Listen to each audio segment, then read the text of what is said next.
Welcome class. तो हम next प्रश्न लेते हैं। तरंग का कौन सा गुण निम्नलिखित को निर्धारित करता है? ऐसा है जैसे प्रबलता है, तारत्व है, गुणता है, कौन से गुण द्वारा निर्धारित होते हैं? अथवा ये पूछा जाए कि प्रबलता, तारत्व, गुणता ये क्या होते हैं, इन पर टिप्पणी लिखिए। इन पर टिप्पणी लिखिए, इन्हें समझाइए। तो देखते हैं प्रबलता। प्रबलता को लाउडनेस या इंटेंसिटी भी कहते हैं। किसी ध्वनि की प्रबलता मूलतः उसके आयाम द्वारा निर्धारित होती है, यानी आयाम पर मुख्य रूप से निर्भर करती है। बड़े आयाम की ध्वनि प्रबल और छोटे आयाम की ध्वनि मृदु होती है। यानी जिसका आयाम बड़ा होगा वो ध्वनि प्रबल होगी और जिसका छोटा होगा वो कैसी होगी? मृदु ध्वनि होती है। इसके अलावा अन्य कई कारकों पर भी निर्भर करती है। तो उससे पहले हम देखते हैं ये होती क्या है, यानी प्रबलता किसे कहते हैं। तो माध्यम के किसी बिंदु पर, कोई माध्यम है, ध्वनि की तीव्रता उस बिंदु पर एकांक क्षेत्रफल से प्रति सेकंड, जैसे यहाँ कोई बिंदु है या ये तल है, ये एकांक क्षेत्रफल है, इससे प्रति सेकंड तल के लंबवत यहाँ से गुजरने वाली ऊर्जा क्या कहलाएगी? ध्वनि की प्रबलता कहलाती है। समझे? किसी कोई बिंदु है यहाँ पर ए, तो ये कह रहा है माध्यम के किसी बिंदु पर ध्वनि की तीव्रता या प्रबलता, ये की बात है, उस बिंदु पर एकांक क्षेत्रफल से प्रति सेकंड तल के लंबवत गुजरने वाली ऊर्जा के बराबर होती है और इसका मात्रक होता है डेसिबल। किसमें नापते हैं ध्वनि की प्रबलता को? डेसिबल में। इसको डीबी लिख देते हैं, डीबी लिख देते हैं। ध्वनि की प्रबलता या तीव्रता निम्न कारकों पर निर्भर करती है। जैसे अभी बता रहे थे, ध्वनि की तीव्रता आयाम के वर्ग के अनुक्रमानुपाती होती है। मुख्य रूप से इसी पर निर्भर करती है। आयाम के वर्ग के कैसी होती है? अनुक्रमानुपाती होती है। ध्वनि की तीव्रता आवृत्ति के वर्ग के अनुक्रमानुपाती होती है। ध्वनि की तीव्रता माध्यम के घनत्व के अनुक्रमानुपाती होती है। घनत्व के। ध्वनि की तीव्रता स्रोत से दूरी के वर्ग के व्युत्क्रमानुपाती होती है। जैसे कोई स्रोत है, कोई स्पीकर, लाउड स्पीकर मान लो यहाँ पर चल रहा है, और आप जैसे जैसे इससे दूर जाते जाएंगे ध्वनि की प्रबलता उसके वर्ग में कम होती जाएगी।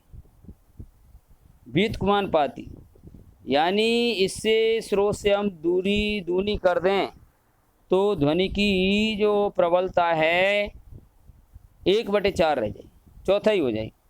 ठीक है? तो जो WHO है उसके अनुसार 45 डेसिबल ध्वनि मानक के लिए, 45 डेसिबल ध्वनि मानव कर्ण के लिए सर्वोत्तम मानी गई। हमारे कान के लिए यानी सुनने के लिए सबसे अच्छी ध्वनि मानी गई। अब देख रहा है, इसका गुण लेते हैं तारत्व। ये तारत्व क्या है? तारत्व ध्वनि का वह लक्षण है जिसके कारण ध्वनि को मोटा या तीक्ष्ण कहा जा सकता है। ध्वनि को हम कैसे कह सकते हैं? ग्रेव या स्ट्रिल, है ना? तो यहाँ पर ध्वनि का जो तारत्व है, जिसको पिच कहते हैं, वह लक्षण है जिसके कारण ध्वनि को मोटा या तीक्ष्ण कहा जा सकता है। यानी हम कहें सुरीली अथवा मोटी ध्वनि। तारत्व जो है ध्वनि का वो आवृत्ति पर निर्भर करता है,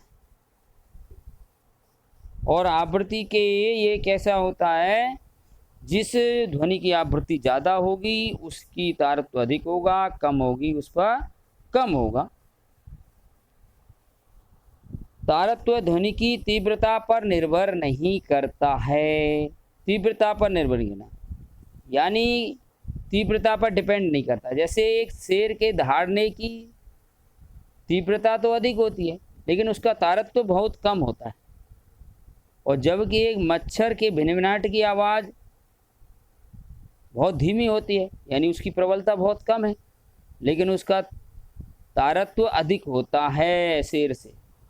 तो इसका मतलब हम कह सकते हैं कि तारत्व किस पर डिपेंड करता है, आवृत्ति पर, तरंग की आवृत्ति पर, और किस पर डिपेंड नहीं करता, ध्वनि की तीव्रता पर डिपेंड नहीं करता। तीसरा लेते हैं गुणता, क्वालिटी। क्वालिटी क्या है? ध्वनि का वह लक्षण है जिसके कारण समान तीव्रता और समान तारत्व की ध्वनियों में अंतर प्रतीत होता है, यानी तीव्रता भी समान हो, तारत्व भी समान हो, तब भी हम उनमें अंतर स्पष्ट कर लेते हैं। किसके कारण है? क्वालिटी के कारण, गुणता के कारण।